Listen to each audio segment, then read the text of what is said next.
Carlos, ¿cómo estás? Buenos días. Buenos días. ¿Cómo estás? Muy bien. ¿Y ¿Qué tú? pasó? Bienvenido. Pues han pasado muchas cosas, pero de lo que vengo a platicarles hoy es ¿a cuántos conciertos has ido en tu vida? Pues a varios. ¿A muchos? ¿A sí. cientos? Sí. No, cientos no, ojalá. ¿Poquitos? ¿Tú, Gaby?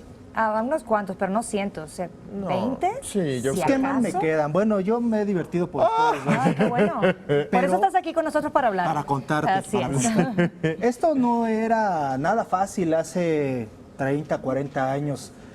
Uno de los primeros grandes conciertos en México, o que se planeaba hacer y que en realidad no sucedió, fue que planearon traerse a los Doors, a Jim Morrison. Se pensaron por primera vez en alguien y fueron en los Doors. Por alguna ¿No? razón ¿Sí? estaban de moda, algún Sí. empresario le gustaban, quiso traerlos a México y iban a tocar en la Plaza de Toros. Al final no les dieron ni el permiso, no hubo publicidad, hubo problemas, ¿no?, con la presentación.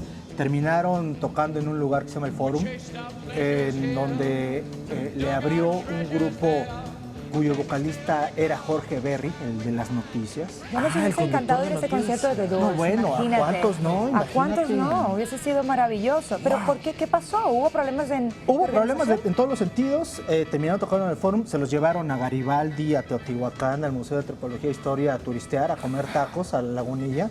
Ahí están las fotos de Bueno, Jim Morrison y pasearon al menos. compañía. Sí, se divirtieron y conocieron la cultura mexicana, pero eso fue uno de los primeros intentos por hacer conciertos interesantes en México. No es que no haya conciertos, los artistas tocaban, pero ya hemos hablado en La Madelón, en el Patio, en estos lugares.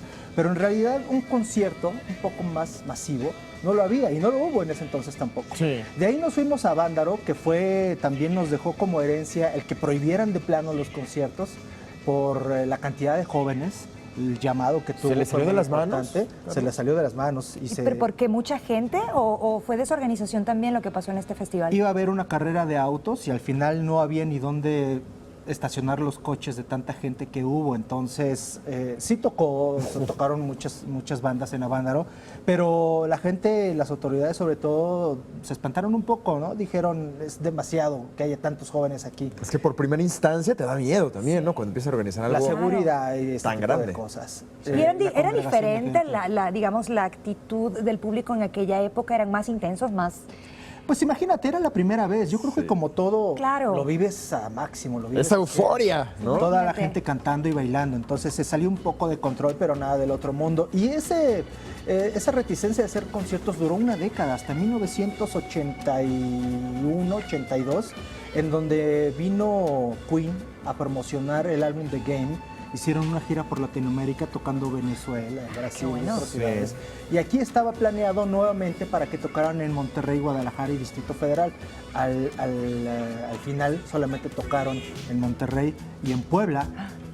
Puebla. En Puebla están también las fotos de Freddie Mercury con su sombrero de charro y la bandera de México. Y ese fue también uno de los grandes conciertos de bandas. Imagínate Queen, ¿no? Estamos hablando de una super banda. Entonces por aquí primera no vez se en la vida. presentaron. Todavía no llegaban a Ciudad de México. ¿Qué pasa? Y tocó Carlos Santana un poco después en León. Claro. También la gente de aquí pues se iba.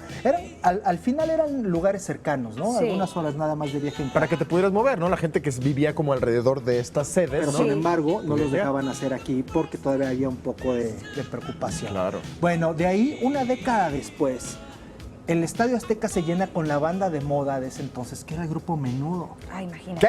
¿Qué? Y, Imagínate. y la gente llenó el Azteca de una manera impresionante. Ahí hubo transmisión de televisión, ¿no? Ya un poco más armado.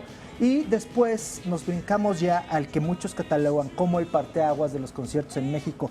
Abril de 1989 con Rod Stewart en Querétaro. Claro. Bueno, tocó en Guadalajara y Monterrey, pero Querétaro está muy cerca. Es una Sí. ciudad muy cercana a la Ciudad de México. Sí. Entonces muchos nos fuimos a dormir al Auditorio Nacional o al Palacio de los Deportes para conseguir un boleto que costaba en estos 49,000 pesos y pudieras viajar después a Querétaro a ver a Rod Stewart. No había centros telefónicos, no había preventas, era una Es que la industria logística nacía. era Sí. más complicada, ¿no? Era muy complicada. Entonces mandaron a imprimir los boletos a Estados Unidos porque en México no había una imprenta que tuviera los estándares de seguridad. Entonces ahí empezaron los problemas porque los decomisaron en el aeropuerto. y entonces tuvieron que sacar una doble venta de boletos y ahí empezaron los problemas con ellos. ¿Y por qué los ¿Se sobrellenó? decomisaron? Pues, No se sabe, pero los retuvieron y tuvieron que volverlos a imprimir. Si los ves ahora, los No tienen falsificas en 2 segundos. ¿Sí? La verdad es que no había esa industria. Pero a partir de ese concierto abrieron foros. El Palacio de los Deportes, los estadios de fútbol, el Foro Sol no existía, pero lo acondicionaron. Es decir, empezó a interesarse la industria por los conciertos. Vieron que Muy era un bien. negocio. Claro, es un Vieron gran que había- negocio, Bueno, ¿no? imagínate. Gracias a ese concierto y a muchos más vino Inexcess, Miguel Ríos en la Plaza de Toros en 1988. Vinieron ya artistas como Rolling Stones, como Madonna, como Elton John, Michael. como Pink Floyd. Tantos y tantos conciertos ya en foros, Wow. ya con seguridad, ya con una inversión. Y se ha formado poco a poco, en relativamente 2 o 3 décadas, esta industria del entretenimiento de 2 o 3 personas que ya llevan a cabo los conciertos en todo el país. oye, y es ya una cultura en nuestro país, Y de en nuestra primer ciudad, nivel, ¿eh? ¿verdad? Sí, ya tienes foros chiquitos, grandotes, bandas Sí. internacionales cada fin de semana. ¿Cuál consideras tú que ha sido el concierto más significativo que ha tenido pues, Ciudad de México Sí. en cuanto a rock? Mira, yo podría enumerarte muchísimos, pero creo que la primera visita de los Rolling Stones a México, o de Madonna, seguramente. o de Paul McCartney en el Zócalo, Sí, marcó. fueron ¿no? de los grandes, ¿no? Wow.